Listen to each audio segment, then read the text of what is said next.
ইজতেমা ৬০ বছরের ইতিহাসে এবারই প্রথম শবে বরাত পেলেন টঙ্গীর তুরাগ তীরে লাখো মুসল্লি।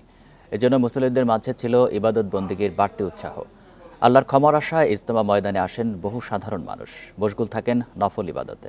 এ বিষয়ে আরও জানাতে গাজীপুর থেকে যোগ দিচ্ছেন সহকর্মী আবুল হাসান। আবুল হাসান, শবে বরাতের রাতের পর এই সকালবেলা কী ধরনের আনুষ্ঠানিকতা চলছে সেখানে জানাবেন, মুসল্লিরা কি বলছেন?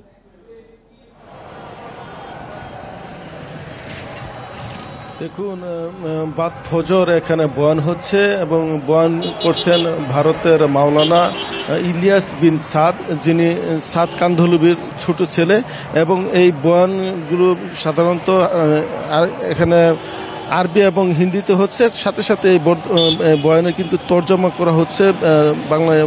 এবং আপনি জানেন যে এই ইজতেমার আজকে ধাপে ধাপে এখানে বয়ান হবে এবং বয়ানের পাশাপাশি তালিম হবে এবং এখানে যারা খিত্তায় আছেন খিত্তার সাথীরাও কিন্তু আলাদা আলাদাভাবে এখানে আলোচনা করবেন। এবং আজকে আসরের নামাজের পর এখানে যৌতুকবিহীন বিয়ে অনুষ্ঠিত হওয়ার কথা রয়েছে এবং আগামীকাল আখিরি মোনাজাত হবে এবং এই আখিরি মোনাজাত পরিচালনা করবেন ভারতের মাওলানা ইউসুফ বিন সাদ।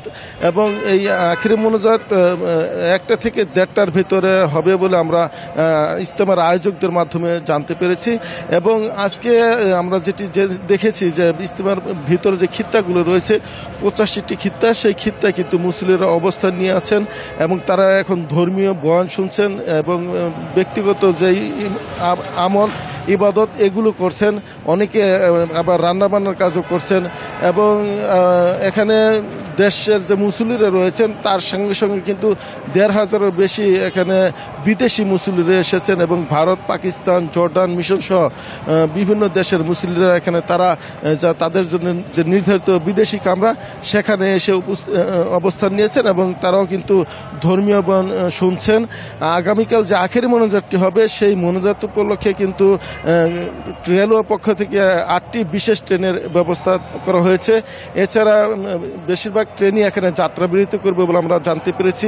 বাড়তি বাসের ব্যবস্থা থাকছে এবং গণপরিবহন যাতে সচল থাকে সেই ব্যাপারে কিন্তু এখানে গাজীপুর মহানগর পুলিশের পক্ষ থেকে নির্দেশনা দেওয়া হয়েছে এবং সার্বিক নিরাপত্তায় পুরো ময়দানকে 5টি সেক্টরে ভাগ করে 10,000-এর মতো আইনশৃঙ্খলা বাহিনীর সদস্য এখানে কাজ করে যাচ্ছেন।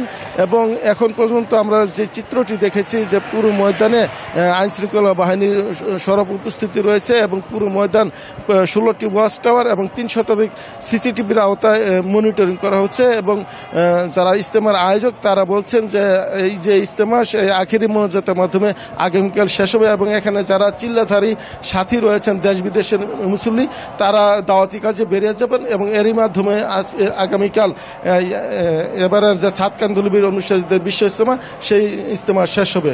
এই ছিল ইজতেমা ময়দান থেকে সর্বশেষ পরিস্থিতির খবর। টঙ্গী থেকে জানাচ্ছেন সহকর্মী আবুল হাসান।